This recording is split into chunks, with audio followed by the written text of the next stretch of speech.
quality of life is not set by the quantity of money that you have.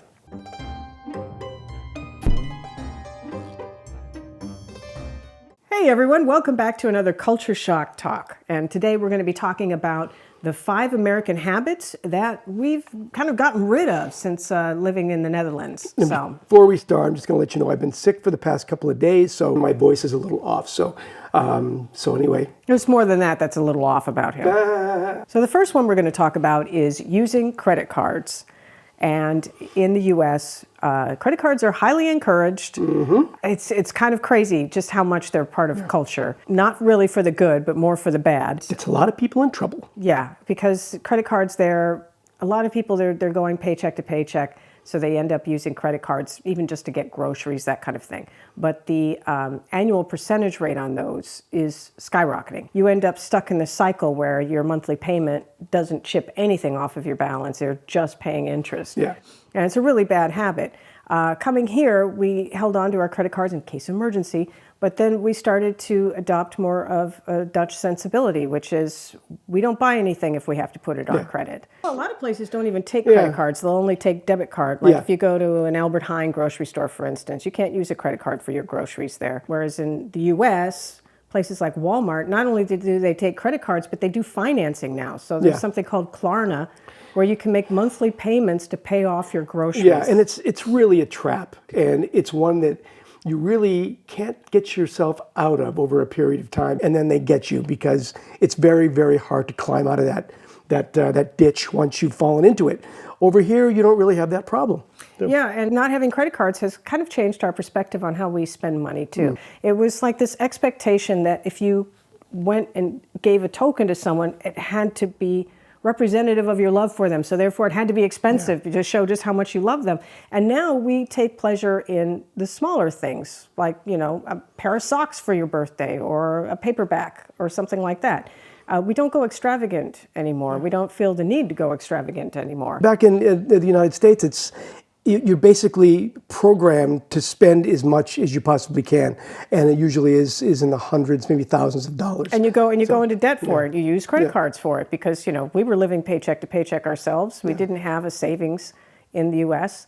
Here, even if we have to take it out of our food budget, we have a savings account, and we don't pay for things unless we have it. Period. Yeah, and again, it's a habit structure. The quality of life is not set by the quantity of money that you have.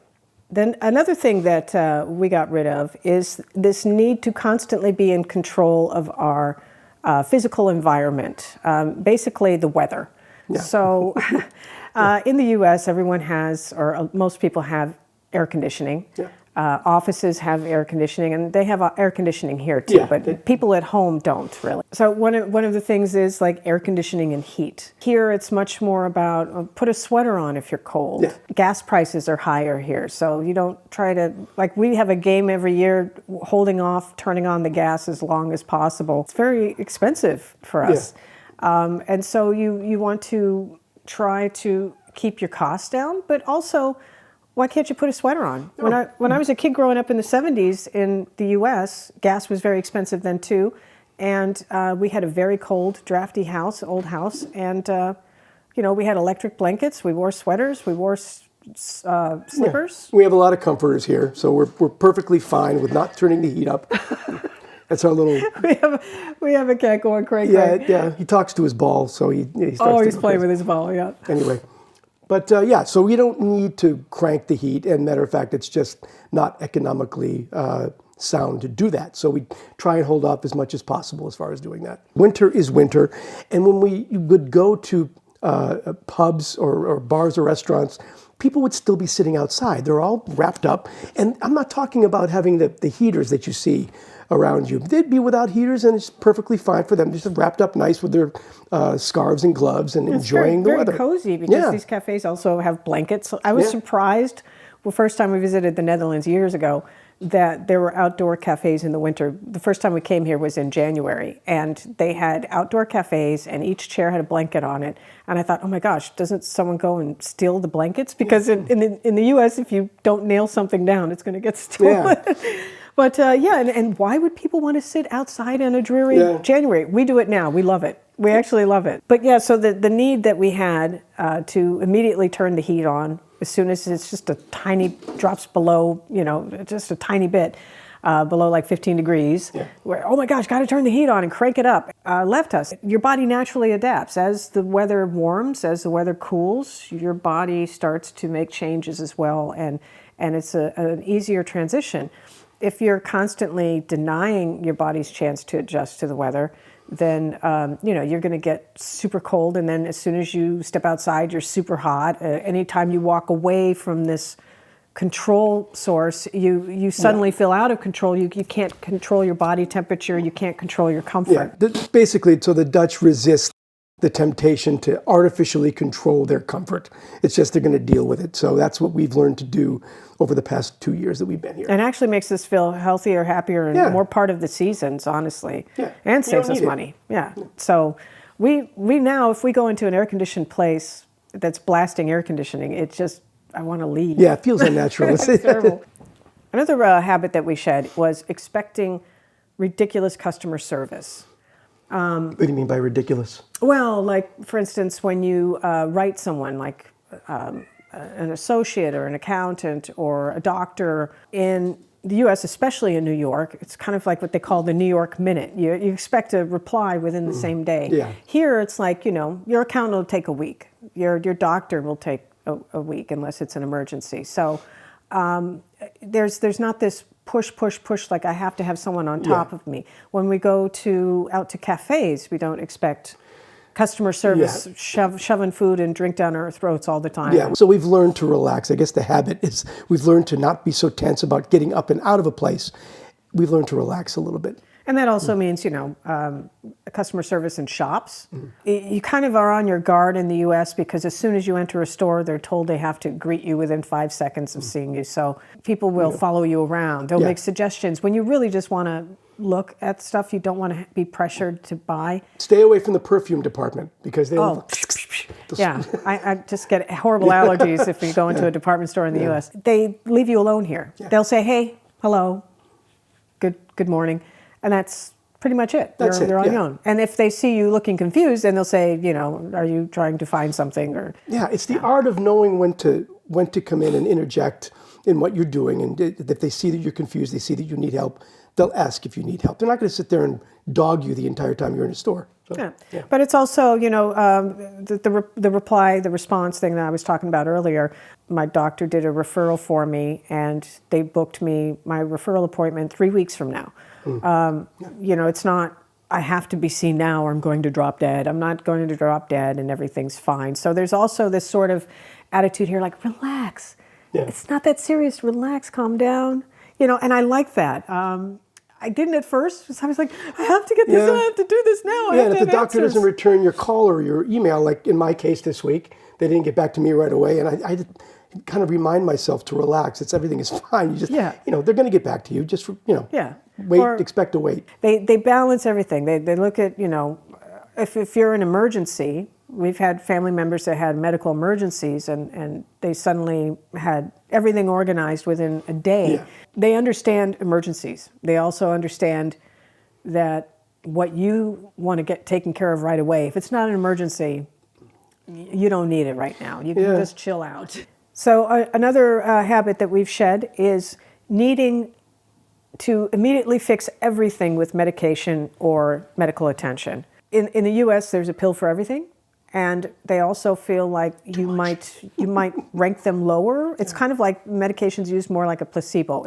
They feel like if you don't leave with a medication, you're going to write a bad review of the doctor because they have reviews online like ZocDoc. Yeah, they got a pill for everything. And if you were to watch television in America, you're hard-pressed to watch any program without a commercial break including some kind of medication. There's a medication for absolutely everything, and you don't need it, really, frankly. Yeah, they kind of sell you the idea that if you don't have the medication, you don't have a good quality of life. Yeah. When I moved here, I had 4 different medications I was on. I don't have any medications anymore. None of them were necessary. Yeah. But they do kind of do that as like a way of calming the patient, making them feel like they have been treated. in the U.S. So you end up with a lot of expensive medications, even with insurance. Our medications were about $500 a month. Also, that fear of anything that's wrong with you, I have to go see my doctor right away. Now, that whole joke about in the Netherlands, if something horrible happens to you, they tell you to take paracetamol. There's Take a 2 truth. paracetamol and go to bed. Yeah, there's a truth to that, but it's also sort of that like we were talking about before. That's calm down. It's not really an emergency. Get some perspective here. You know, it's like if you have a trauma injury, yes, you go to the emergency and it's not to room. dim the fact that people are going to have emergencies. You're going to have illnesses, but many times it's curable with just aspirin and rest. There's this strange dichotomy in America where most people cannot afford health insurance, most people cannot afford health care, but you're told you should go to the health care professional for everything.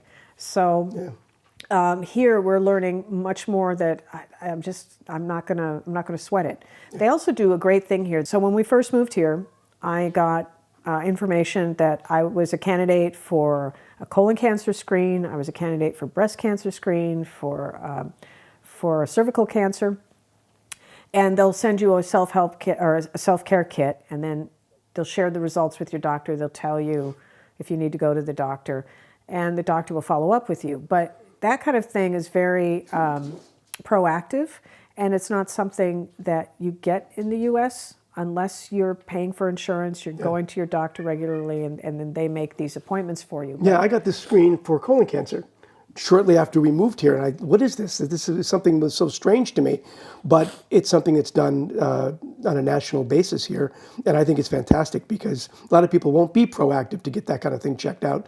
They send you the kit for self-examination, and they'll contact you if there's a problem.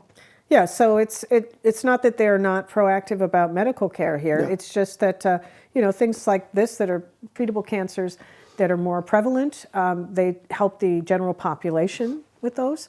But if you stub your toe, take a paracetamol.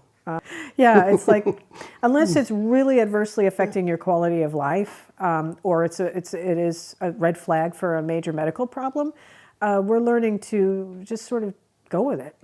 Even like my ADHD, I don't take ADHD meds anymore. I was taking the medication and it had all kinds of adverse side effects, including hypertension. And I kept doing this because they said, ADHD, got to take a med, here you go. If I'm not on medication, the worst that can happen is I might interrupt you when I'm talking to you. Or when you're talking to me, I might interrupt you. That's like the worst thing that'll happen. So I don't need expensive medication that's going to give me hypertension for that. Bottom line, we're not preoccupied with our health anymore. It's like over here, it's like relax. So everything's fine. That's basically the message. So another habit that we got rid of is feeling that we need security 24/7. Ring bells, security cameras, inside security cameras. We had cameras in our house. We had cameras when you walked in the door, camera outside the door, camera on, the front of the house, the back of the house, by the fire escape. And it's like it's crazy. You don't need to worry about security so much. So, and also having to keep your drapes shut. You can't have someone see the inside of your house. Can't have someone see you eating dinner. Here there's more of this Calvinistic attitude that, you just put it all out there because I've got nothing to hide. So we don't own drapes anymore. We have in our bedroom, because our neighbors can see into our bedroom, we have what a lot of Dutch have, which is just the privacy film that goes on the bottom part of the room, but I don't close anything. I don't change in the bathroom so they can't see me. I just change. Basically, we don't live in a veil of secrecy, or we're trying to stay as private as possible. There's people are fearful in the States. There's a lot to be afraid of at this point in time there. Here, there's not so much. We see kids playing by themselves outside, and that's something you don't see very much. By themselves without parental supervision. People are much more chill about that here. They're not as fearful of being a victim of crime as they were in the States. Yeah, I remember we lived in a town where there were a lot of fireworks, and you'd hear a firework, and we thought it was a gunshot for a while there, because that's what we were used to. You didn't hear a bang like that in the U.S. unless someone was firing a gun. You don't have to worry so much about security, personal security. Yeah, you got to keep your wits about you. It's not like crime doesn't happen here. It's not like violent crime doesn't happen here. Much lower statistically than the U.S. But, you know, you do have to still have your spider sense about you and that kind of thing. And so I've learned to sort of calm down that part of my brain. Yeah. Oh, and I think, you know, whenever a violent crime does happen here, it's major news. That's one thing I've noticed. In the States, you're sort of numb to it because it happens all the time. It's national news here. You know, when there's a murder or something that happens. And it's very rare, few and far between instances that you hear about. Now, but the opposite is, ironically, as much as the U.S. values security, and unfortunately necessarily so, it does not value privacy so much. Yeah. And that was something I learned to appreciate here. So there's this dichotomy that, you know, I don't have to worry so much about security, but I'm very, very much protective of my privacy. And I'm not talking about keeping the drapes shut. I'm talking about things like when you go out to eat in the U.S., at the end of the meal, you give the server your credit card and they leave with it. And they're going to go run it. But I've also had a few times where a server misused the card and I had money stolen out of my account. Yeah. This happens a lot. My debit card is what I mean. Had to be canceled at least 3 times in the past 2 years when we lived in New York because it had been compromised somehow. Here, I've gotten so used to, in the U.S., if you go for a coffee, you can tap your card on the terminal, that kind of thing, keep possession of it. But there are circumstances in the U.S. where you don't. One is running a tab. When we first moved here and went to a bar, we tried to hand them our credit card and say, here, you know, can you keep it open for a tab? And they're like, why do I want your card? Yeah. Oh, and I keep saying credit card. It's like they look at you like you have 2 heads. Like, well, we don't want your card. Why you? Yeah. And I keep saying credit card. And in the U.S., they say credit card or card. Yeah. For credit card, debit card, gift card, it's all the same. You just give them whichever card you want. So I hope I'm not causing confusion by constantly saying credit card because I'm talking about debit card. We don't have credit cards here. We have a debit card. After 2 years of being here, I went to an Irish pub. They asked for my card to go, and he started to walk, and I thought, okay, he's going to like run it to start, you know, on his scanner. No, he took it from me, just like they do in the U.S. And I was like, I don't want you taking my card, but I was just like, do I trust? Do I give it to him? Because it just doesn't happen here. They don't walk away with your card here. So, you know, there's this sense of privacy. Also at work. Like, it was nothing for your bosses to check your internet search history, what you had open on your desktop. There was, during COVID, this sense that we have to be able to monitor and control our employees. A lot of companies even had things hooked up so they could see if you were using your mouse. Yeah, so you are a commodity, and they owned you while you were working, so they could do whatever it is they want. And I now would have major reverse culture shock if I ever went back to the U.S. now and experienced that invasion because of my privacy, because it just doesn't happen. It's policy over there, basically. Yeah. You know, so yeah, we've definitely changed our attitudes both towards security and privacy. So those are the 5 habits that we've shed. Hopefully, we have a few more bad habits we're going to shed in the future, because I can think of a few. Probably more that we haven't mentioned, but these are the biggies. So let us know in the comments if there's anything that surprised you, or if a lot of great comments that we've received so far, and people letting us know their viewpoint, because obviously, you know, we're talking generalities here, and the world is made up of individuals. So we'd love to hear your viewpoint too. Yeah, and if you've been to the U.S. as a Dutch person and you've experienced things that we didn't talk about here, differences and habits and whatever, let us know, please. But thanks so much for joining us again. We'll see you next time. Thanks, guys.